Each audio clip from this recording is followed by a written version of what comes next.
Next sermon, obviously, in our Proverbs series on how to live well, how to live a healthy life.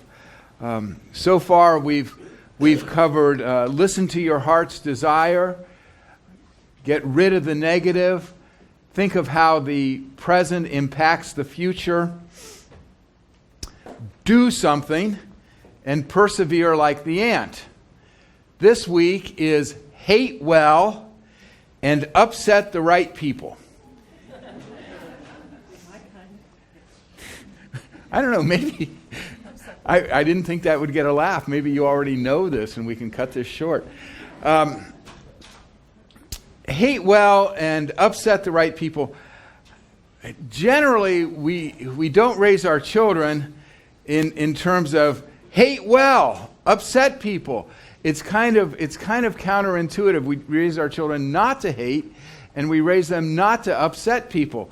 We want them to please people and to be attractive. That said, we've got this scripture stuff where Paul says, hate that which is evil. Cling fast to that which is good. And then in Proverbs, 6 things the Lord hates. 7 are an abomination. I don't think I've ever used the word abomination in a sermon. 7 are an abomination. You know, the winking eye, the accusing finger, the lying tongue, the haughty eyes, feet that run to evil, hands that shed innocent blood. Mentions lying again.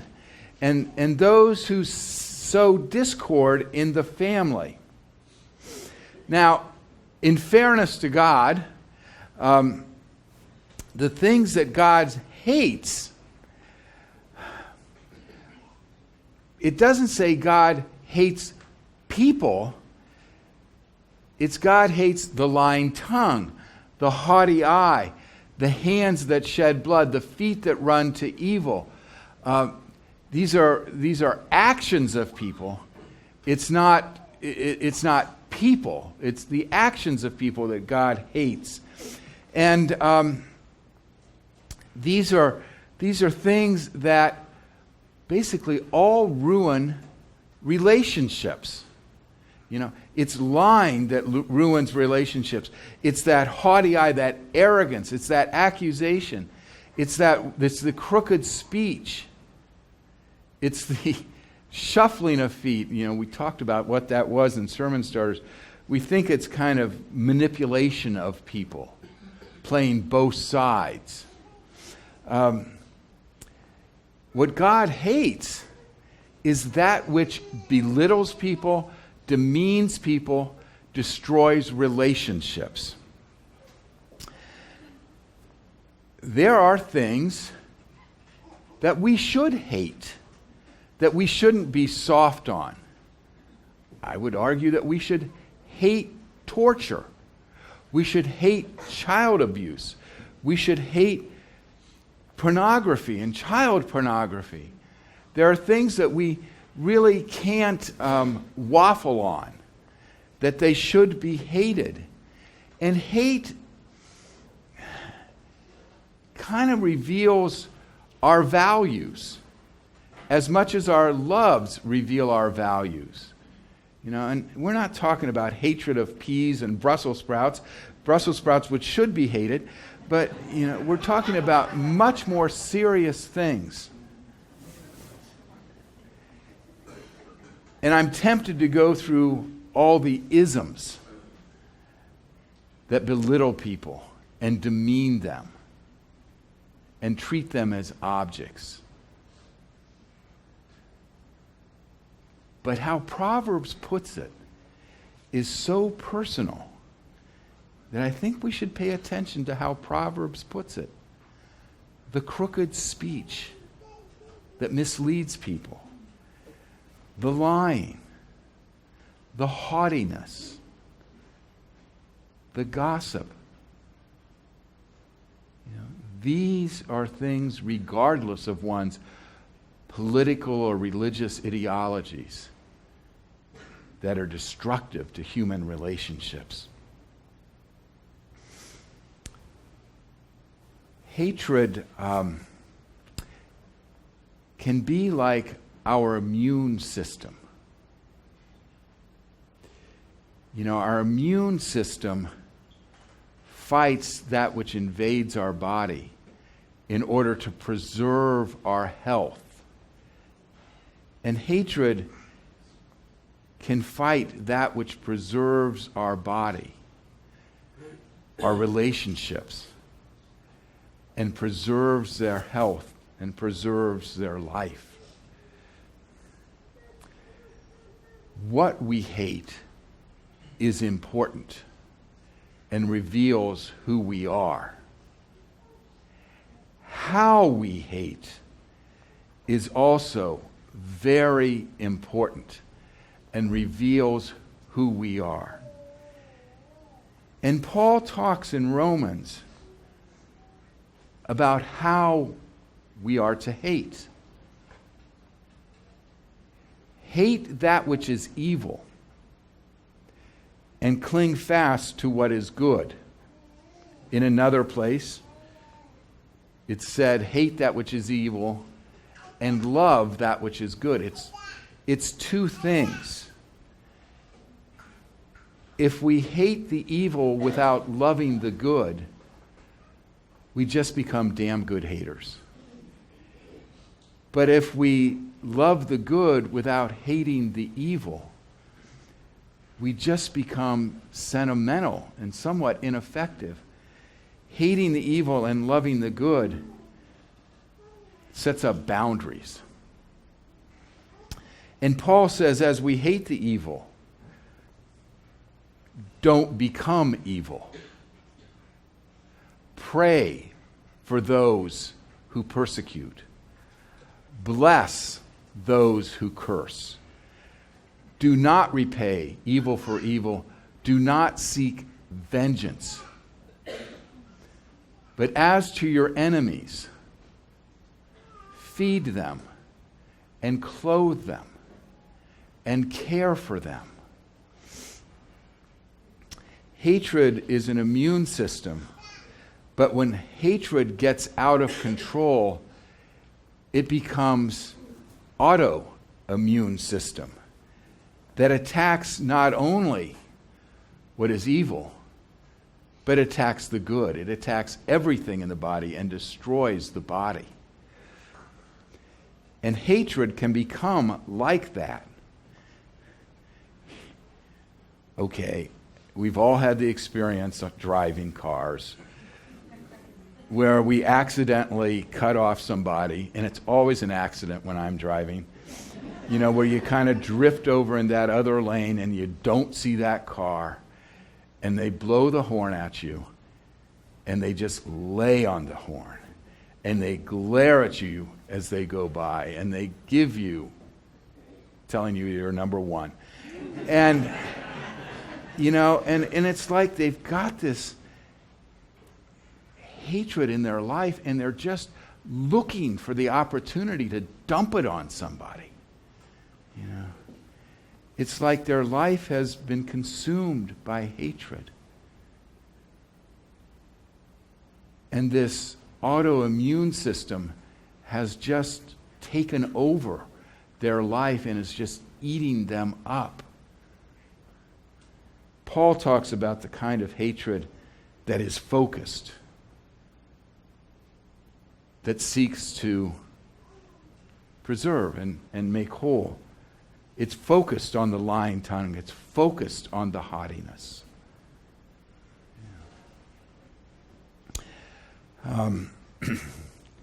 This cosmic hatred that some people get out of control with, and it just spews, and they find themselves hating people that don't deserve it. I mean, how often do we get mad at somebody at work and take it out on our partner when we get home, or our roommate when we get home? It's totally misplaced. Yeah. Paul says, do not be overcome by evil, but overcome evil with good. Don't let our hatreds take control of our lives, but overcome them with good. This kind of leads into the second part of the healthy life, the life lived well. Upset the right people. A good formula for failure is to try to make everyone happy. A healthy person does not base their decisions on how people will react. I can't do that. It'll make so-and-so angry. We can't do that. That will upset them. We can't do that. That will hurt them. A healthy person upsets the right people and does not base their decisions on how people will react. How often, do we think somebody ought to tell so-and-so, but we don't want to upset them? Every church has people that will get angry, that will sometimes lose their temper. And often it's, we can't do that. We can't change the worship time. So-and-so will get mad. We just stay the way we are. It's served at every church has people that we know like that. Not here. And I was serving a church where we were in a committee meeting and an action was proposed, and the person who always lost their temper and got so upset that they stomped out of the room. And we all kind of, who's going to run after them and try to make peace? And the chair of the committee, almost without missing a beat, said, okay, the next item on our agenda is, he wasn't going to be deterred. He wasn't going to be he wasn't going to let his decisions be affected by this person's temper. He could hate what is evil and love what is good. Often, our decision making is like a GPS system. You know how you lock in your destination and you follow the GPS, and then you make a wrong turn, and the GPS recalculates to get you back on the right track. Often when we let a person's anger or hurt make our decisions, we're moving toward our goal, and then we get deterred, and then we never get back to our goal. Upsetting the right people is like that GPS that recalculates and gets us back on the right goal. We all encounter controlling people. In his book, Henry Cloud says that you know how to deal with controlling people? You convert them. You convert them from controlling to frustrated. He said the only reason people are controlling is that we do what they want us to do. If we don't do it, they can no longer be controlling.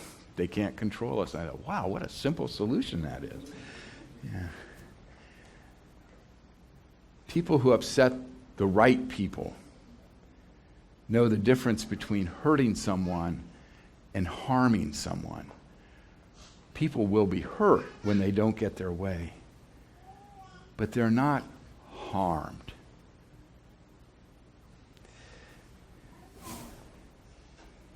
There's the story of Jesus in most of the Gospels where the rich young ruler runs up to Jesus and says, "What must I do to inherit eternal life?" And the Gospel writer says, Jesus looked at him and loved him, and then told him to sell all that he had and give to the poor and follow him. And the man went away sad. Jesus hurt this person. but he wasn't going to let his decisions be controlled by that person's reactions. And he loved that person. Sometimes we risk the friendship for the sake of the friend. Healthy people don't give in, but they do give generously of love and care and compassion.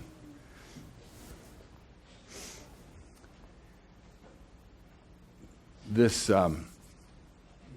past holiday season, one of our members went on a cruise. And they told me about an episode on the cruise. They said they were up on the balcony of the cruise ship, and they heard a person down below speaking in a derogatory fashion of gays. And they were using a 6-letter word to describe gays that begins with an F and ends with a T. I couldn't think of a word that rhymed with it, so you can figure it out. And the person down below was holding forth, using this word repeatedly and loudly. And our church member said when he heard it initially, he thought maybe he didn't hear it right, and he tried to pretend he didn't hear this word being used. And he said it got so loud that he couldn't avoid hearing this word being used. So he decided, he said it was out of his character, he decided to go upset the right person. And he said, so I went down the stairs. He said, well, actually, he said, I swept down the grand stairway. And he said, kind of like Miss America. And he said he went up to this person and said, excuse me, I want to tell you that your language is offensive and hurtful.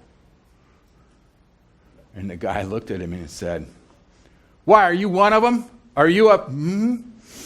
And he said, well, I am, but that really doesn't matter. Your language is hateful and objectionable. And our member said, I wasn't trying to change his mind. I was just trying to change his language and make him stop. And the man said to our member, well, in my day, that language was acceptable. And our member said, well, I think in your day it was still hateful and objectionable. And I thought, wow, good answer. And our member said he had done what he was going to say, and he didn't have anything else to say. So he started to go back up the grand stairway. And the man who was older started yelling after him and shaking his cane at him, saying, you going back to your boyfriend? And our member turned around and went back and said, what did you say? And at this point, a woman who had been witnessing this went up to our member and put her arm around him and said, come here, honey, it's going to be okay. And she said, let's go talk to the ship officials. And I thought, now there's an example in our member of hating well and upsetting the right people. That guy needed to be upset. And he needed to be told.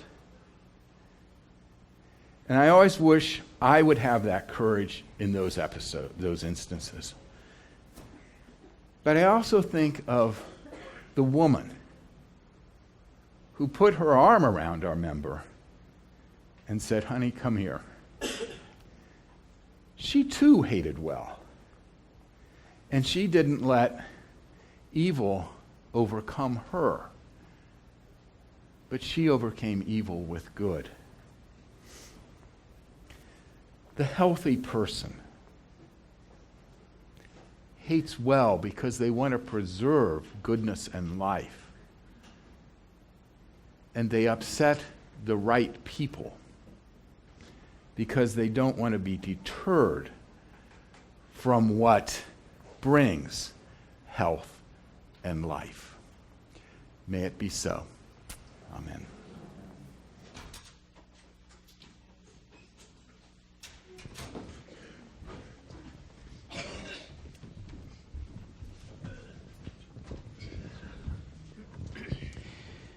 It's in a spirit of that love that we come to you now to receive your tithes and offerings, that we might extend that